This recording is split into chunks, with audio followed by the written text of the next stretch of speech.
Hello, everybody. Welcome to another interview of the Sikh Health Network. Today, we have a special guest. First, before we introduce the guest, I'm going to first introduce myself. My name is Sahib Singh Johal. I am a 11th grader at Camp Lindo High School, and I'm a co-founder of the Sikh Health Network. My name is Nimar Jahal. I am a 10th grader at Miramani High School, and today we will be interviewing our special guest. Okay, first question. Can you please tell us your name, your medical specialty, and your credentials? My name is Anoopinder Singh. I am a psychiatrist. I work in San Francisco at a clinic called MindPath Health, formerly Community Psychiatry. And I'm an MD in psychiatry and psychosomatic medicine and a fellow of American Psychiatric Association. So, what motivated you to be a volunteer to do community service or seva with the Sikh Health Network at the El Sobrante Gurudwara? Growing up in Punjab in a family that basically practiced faith, and we've seen my grandparents and parents engage in seva at Gurudwaras since a young age. And having moved here about 12 years ago, really got busy with medical school and residency and fellowship, and this is the first time I feel like I've had an opportunity to give back to the community. And in fact, the first time I learned about this was from you, and I was very encouraged because I was impressed that even people who are busy with their high school can take out time to organize and put in place something so meaningful. You basically already introduced the next question, but can you tell us a little bit about your journey? Where did you grow up? How you got involved in medicine, and what really inspired you to take on this path of being a doctor? If you don't already know, growing up in Punjab, you are pretty much expected to, always do better than the previous generation. And my parents were always encouraging me to basically either go into medical school or engineering school.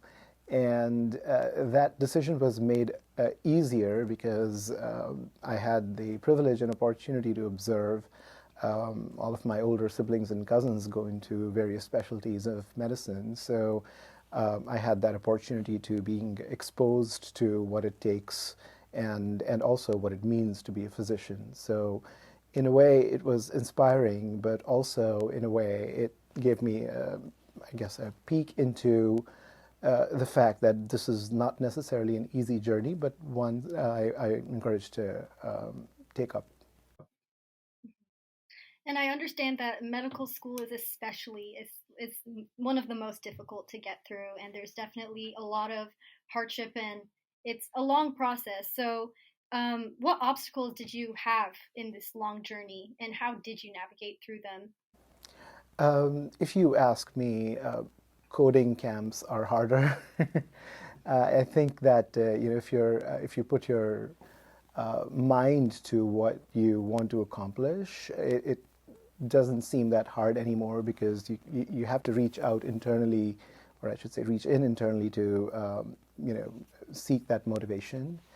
And I think what helped me navigate the journey was the fact that being in healthcare services or healthcare profession, be it medicine or nursing or any other healthcare specialty,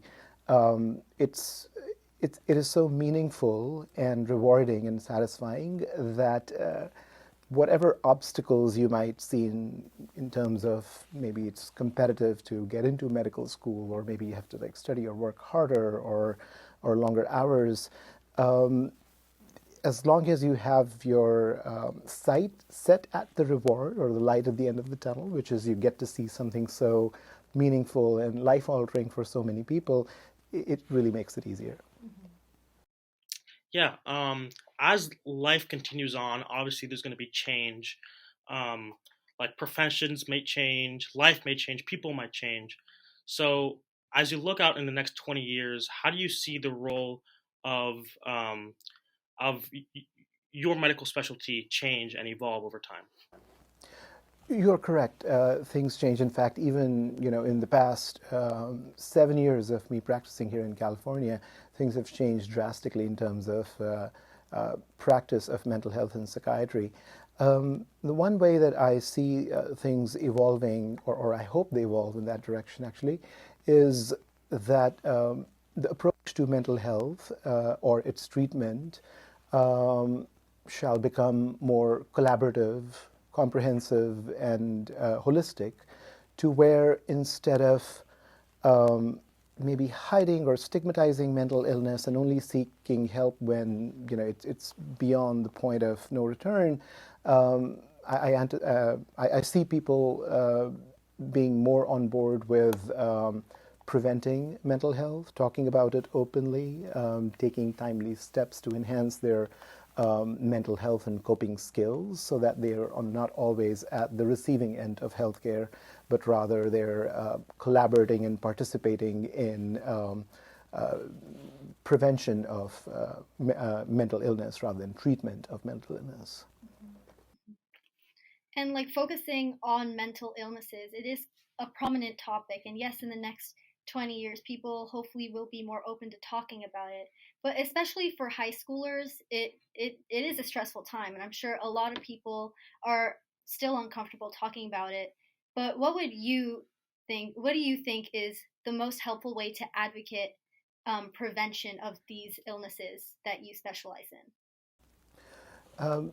For people who are still forming their personality traits and structures, and people who are still in their formative years, so to speak, of life, I think it is even more essential, because that's probably one time that participating in mental health awareness and self-education and self-help can really empower you to be able to deal with problems that, if faced with later in life with little or no preparation, you could have a harder time dealing with.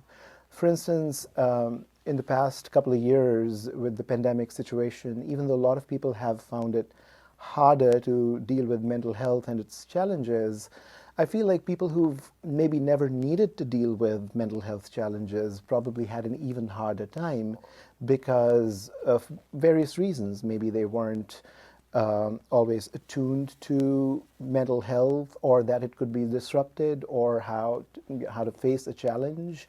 So it's almost like if you treat mental health like every other aspect of your health, like you exercise, you learn to eat healthy, you don't learn those things in adulthood. You kind of like set the ball, get the ball rolling when you're a child.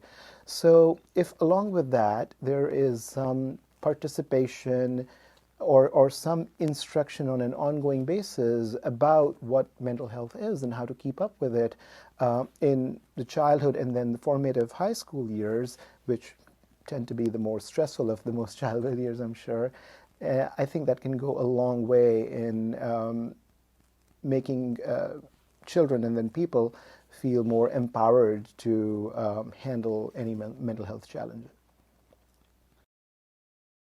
Yeah, even like where we are now at the Gurudwara, there's a lot of kids running around. There's a lot of children who really want to be part of this this network and really want to be engaged in the medical field.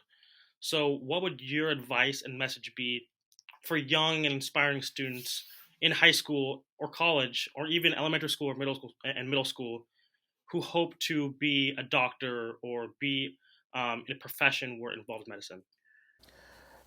I think that it's great that people look up to mental health or medical professionals in general as somebody they aspire to be. I'm thankful for even parents or community members who may have encouraged those interests. I do, however, think that in addition to, or maybe instead of fantasizing the idea of being a physician or a nurse or a pharmacist, that they get out there and seek exposure, see and feel what it is like to be able to help someone being in a position of a mental health professional and what kind of impact can they make.